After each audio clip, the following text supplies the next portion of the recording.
আসসালামু আলাইকুম রহমতুল্লাহ। চরমোনাই জামিয়ার খাবারের ঘর।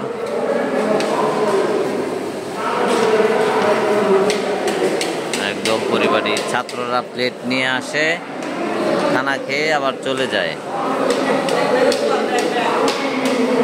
এই যে এখানে খাবার দিচ্ছে,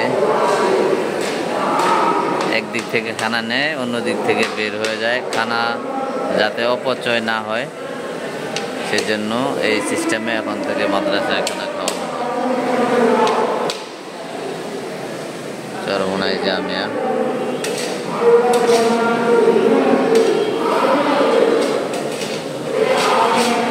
আপনি কি দায়িত্বে আছেন? একসাথে কতজন খানা খাইতে পারে? একসাথে 500।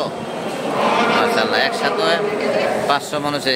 সব ছাত্রদের খানা কয়বার লাগে খাওয়াইতে? আমাদের খাবার টাইম 1.5 ঘন্টা।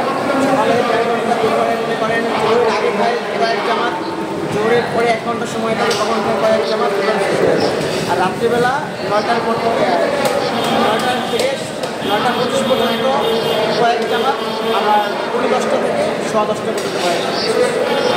দুইটা আমাদের এখানে একটা, তিনটা একটা। তিনতলায় আলিয়া বাংলা বিভাগ 73 কোরআন হেফজখানা, আর এখানে কিতাবখানা। এখানে শুধু কিতাবখানা। মাদ্রাসায় এই মুহূর্তে ছাত্র আছে কত হাজার? আমাদের মাদ্রাসায় কিতাব বিভাগে ছাত্র আছে না, টোটাল মাদ্রাসায় আনুমানিক 4000 প্লাস। 4000 5000 পুরুষ শাখায়, মহিলা শাখায় আছে 3000 ওইখানেও 5000 3-4000 মতো মানুষ। ওইটার জন্য তো ওরা ওইখানে বোর্ডিং আছে।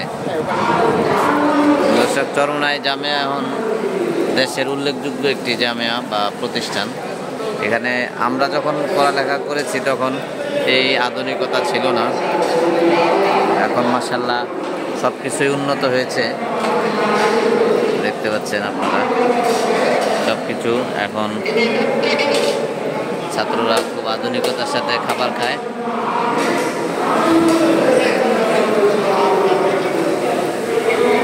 পরিষ্কার পরিচ্ছন্ন।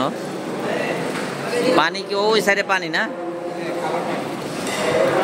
অর্থাৎ একসাথে সব কিছুই এখানে রেডি করা, ছাত্রদের জন্য আলাদা কোনো কষ্ট করার প্রয়োজন হয় না। মাশাআল্লাহ, এখান থেকে খাবারটা বন্টন করা হয়। এই যে আমাদের বোর্ডিংয়ের চাচা, এই সেই বোর্ডিং। মাশাআল্লাহ, চরমোনাই জামিয়ার ঐতিহ্যবাহী খানার ঘর।